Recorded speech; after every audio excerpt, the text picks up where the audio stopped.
Hello and very warm welcome to everyone. Today we will discuss about some different type of forces which are contact forces. Let us start with muscular force. Okay, क्या होता है muscular force? Detail से पढ़ते हैं इसके बारे में.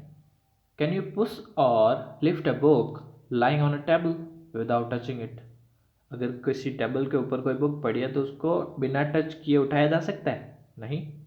Can you lift a bucket of water without holding it? क्या किसी बाल्टी को जिसके अंदर पानी भरा हुआ है उसको टच किए बिना उठाया जा सकता है? नहीं. Generally to apply a force on an object your body has to be in contact with the object. तो अगर हमको किसी के ऊपर फोर्स लगाना है तो उस ऑब्जेक्ट से हमारी बॉडी का टच होना बहुत ज़रूरी है. ठीक है. द कॉन्टैक्ट में also be with the help of stick.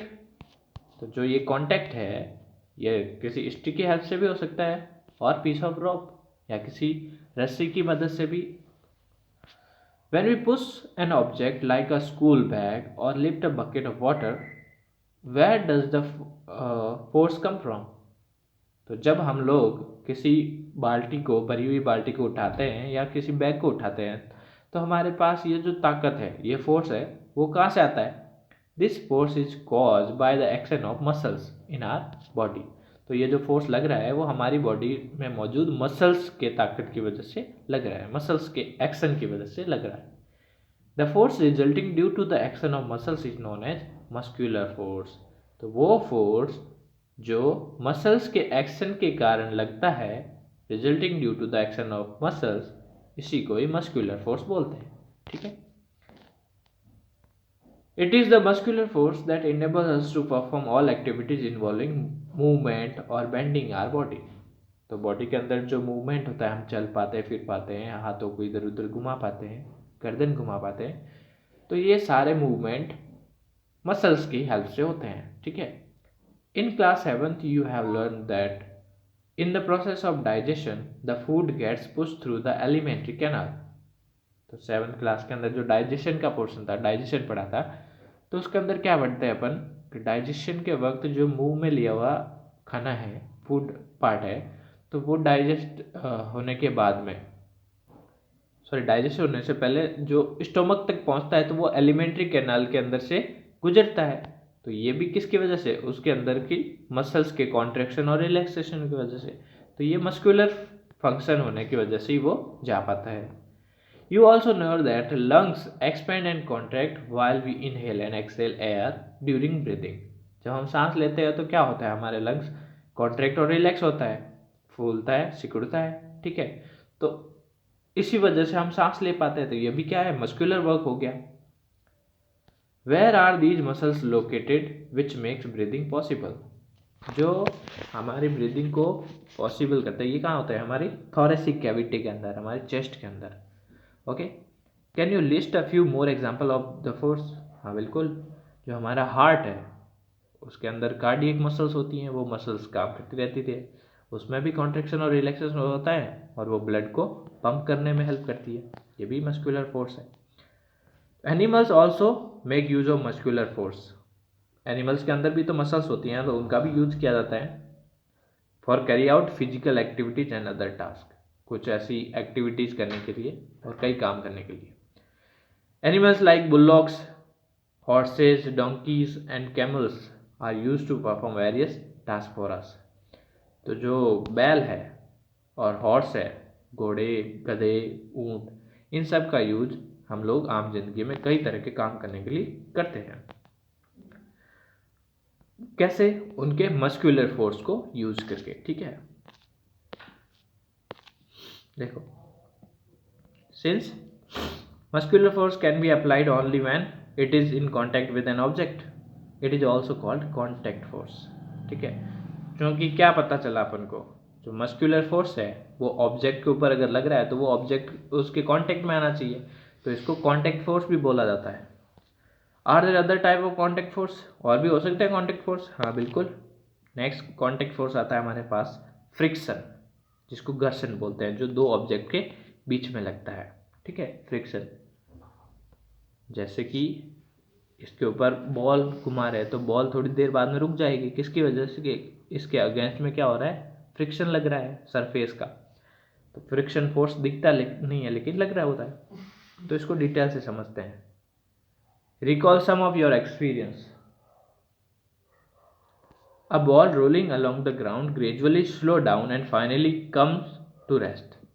तो किसी ग्राउंड पर जो बॉल रोल हो रही है, चल रही है, मूव कर रही है, तो कुछ देर के बाद में रुक जाती है। When we stop paddling a bicycle, it gradually slows down and finally comes to a stop. जब हम पेडल मारने से रुक जाते हैं, जब साइकिल चलाते वक्त पेडल मारना बंद कर देते हैं, तो कुछ देर के बाद में साइकिल रुक जाती है या धीमी हो जाती है। A car or scooter also comes to rest once its engine is switch off. तो जो कार और स्कूटर है इसके साथ भी यही होता है, जब इंजन को बंद कर देते हैं तो कुछ देर बाद रुक जाते हैं। Similarly, a boat comes to rest if we stop rowing it. और जब अपन नाव को खेना बंद कर देते हैं, नाव के वो जो साइड के चलाना बंद कर देते हैं, है ना, चप्पू चलाना, तो क्या होगा? वो कुछ देर के बाद में रुक जाएगी। कुछ ऐसे कई तरह के एक्सपीरियंस और भी अपन ऐड कर सकते हैं। तो इन ऑल दीज सिचुएशन क्या हो रहा है? No force appears to be acting on the object. हमको दिख नहीं रहा है कि कोई भी फोर्स इनके ऊपर लग रहा है, लेकिन जब अपन इनको देखते हैं तो कुछ देर के बाद में जब ये रुकना है, ये किस वजह से हो रहा है? किसी फोर्स की वजह से ही हो रहा है। Yet their speed gradually decreases and they come to rest after some time. लेकिन फिर भी क्या हो रहा है? ये कुछ देर के बाद उनकी स्पीड कम हो जाती है और वो रेस्ट की पोजीशन में आ जाते हैं, रुक जाते हैं। What causes a change in their state of motion? तो जो उनके स्टेट ऑफ मोशन है, गतिशील हैं वो, तो उनको रोकने में क्या, कौन सा फोर्स लग रहा है? किस कारण से वो रुक रहे हैं? Could some force acting on them? Can you guess the direction in which the force must be acting on in each case? तो जो मूवमेंट है उसके अगेंस्ट में उसकी डायरेक्शन होगी। अगर इस डायरेक्शन में कोई मूव कर रही है ऑब्जेक्ट, तो उसके सरफेस की वजह से फ्रिक्शन उसकी अपोजिट डायरेक्शन में लगेगा और उसको रोक देगा। The force responsible for changing the state of motion of object in all these example is the force of friction. तो जो हमने अभी एग्जाम्पल देखे थे, मूविंग बॉल का रुकना, बाइसिकल का रुकना, कार और स्कूटर का रुकना, तो ये सब एक फोर्स की वजह से होता है जो कि उन ऑब्जेक्ट के अगेंस्ट लगता है, जिसका नाम है friction.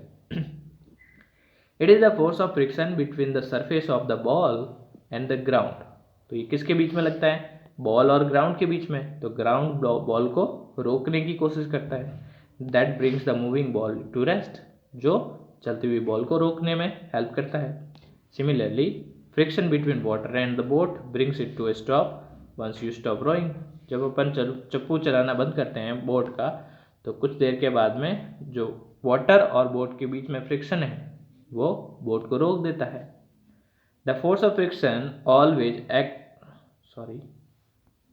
act on all the moving object and its direction is always opposite to the direction of motion. जो फ्रिक्शन है वो जो ऑब्जेक्ट मूव कर रहा है उसकी अपोजिट डायरेक्शन में हमेशा वर्क करता है और उसको उस ऑब्जेक्ट की डायरेक्शन को भी चेंज कर देता है। Since the force of friction arises due to contact between surface, it is also an example of a contact force. और फ्रिक्शन किस वजह से लगेगा? जब दूसरे ऑब्जेक्ट के कांटेक्ट में आएगा, तो कांटेक्ट में आने के कारण इसको कांटेक्ट फोर्स भी बोलते हैं। You will learn more about this force. इसको छोड़ो। You may be wondering whether it is essential for the agent applying a force.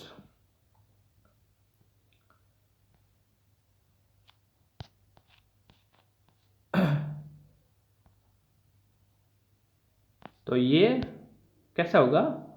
किसी भी ऑब्जेक्ट के ऊपर अगर ये अप्लाई हो रहा है तो वो कांटेक्ट में रहने के कारण ही अप्लाई होगा, वरना नहीं होगा। ठीक है, अब कुछ ऐसे देख लेते हैं जो नॉन कांटेक्ट फोर्स है। कौन कौन से हैं? फर्स्ट है मैग्नेटिक फोर्स। मैग्नेट एक दूसरे के साथ में कांटेक्ट में आने के बाद नहीं आने के बावजूद वो उस पर फोर्स एक्ट कर सकते हैं। जैसे कि ये एग्जांपल लेते हैं, दो मैग्नेट लेते हैं, एक मैग्नेट को इन पेंसिल्स के ऊपर, पेंसिल एज ए रोलर के रूप में यूज करके इसके ऊपर रख देते हैं और उसके पास में एक मैग्नेट को लेके आते हैं। मैग्नेट को इतना पास लाते हैं कि वो इसको चिपके नहीं, थोड़ा सा ध्यान से, ठीक है। तो कुछ देर के बाद में क्या होगा, अगर दोनों पोल अपोजिट पोल है, यहाँ पे ये नॉर्थ पोल है, ये साउथ पोल है, तो आपको पता होगा साउथ पोल नॉर्थ पोल को क्या करता है, अट्रैक्ट करता है, तो इसको खींचने का कोशिश करेगा। तो अपने हाथ को इधर मूव कर दो तो ये पीछे पीछे आती रहेगी, ठीक है। और अगर यहाँ पे दोनों तरफ साउथ पोल है, यहाँ पे भी साउथ, यहाँ पे भी साउथ, या यहाँ पे नॉर्थ और यहाँ पे भी नॉर्थ, दोनों सिमिलर पोल है, तो क्या करेगा, ये यहाँ से इसको पुश करेगा, है ना। तो इसमें मैग्नेट की टच होने के बिना ही, दोनों आपस में मैग्नेट टच नहीं हो रही है, दोनों पर फोर्स लग रहा है, तो इसको नॉन कॉन्टैक्ट फोर्स बोलेंगे, ठीक है, दो ऑब्जेक्ट के ऊपर जो फोर्स लग रहा है। Does the magnet on the roller begin to move when the other magnet is brought near it? जब दूसरी मैग्नेट उसके पास लाते हैं तो रोलर के ऊपर क्या करेगी, वो मूव करना स्टार्ट हो जाएगी, बिल्कुल।